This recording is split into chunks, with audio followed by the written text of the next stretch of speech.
ईमानदार वीर बालक की कहानी। रमेश बहुत ही प्यारा बालक था। वह कक्षा दूसरी में पढ़ता था। रमेश के स्कूल में स्वतंत्रता दिवस का राष्ट्रीय त्यौहार मनाया जाने वाला था। रमेश बहुत उत्साहित था इस कार्यक्रम में भाग लेने के लिए। रमेश को उसकी कक्षा अध्यापिका ने स्वतंत्रता दिवस की परेड में भाग लेने के लिए बोला था। उसके हर्ष का कोई ठिकाना नहीं था। वह खुशी खुशी इस कार्यक्रम में शामिल होने के लिए तैयारियां करने लगा। स्वतंत्रता दिवस की होने वाली परेड में सभी साथियों के साथ पूरी अभ्यास निरंतर करता रहा और अत्यंत उत्साह से भरा हुआ था। परेड वाले दिन जब वह स्कूल के लिए तैयार होने लगा तो रमेश ने अपने दादाजी को खोजा। दादाजी रमेश के साथ निरंतर विद्यालय जाया करते थे उसे पहुंचाने, किंतु दादाजी नहीं मिले। माँ से पूछा तो माँ ने बताया दादाजी गांव गए हैं, वहाँ दादी जी की तबीयत खराब है और हॉस्पिटल में हैं। पिताजी भी गए हुए हैं। अब मैं तुम्हें स्कूल पहुंचाकर गांव निकलूंगी।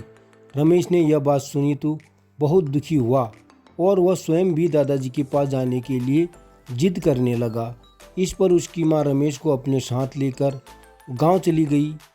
जब वह कुछ दिन बाद विद्यालय पहुंचा, वहां प्रधानाचार्य ने उन सभी बालकों को बुलाया जिन्होंने परेड में भाग नहीं लिया था। इस पर रमेश का नाम नहीं पुकारा गया।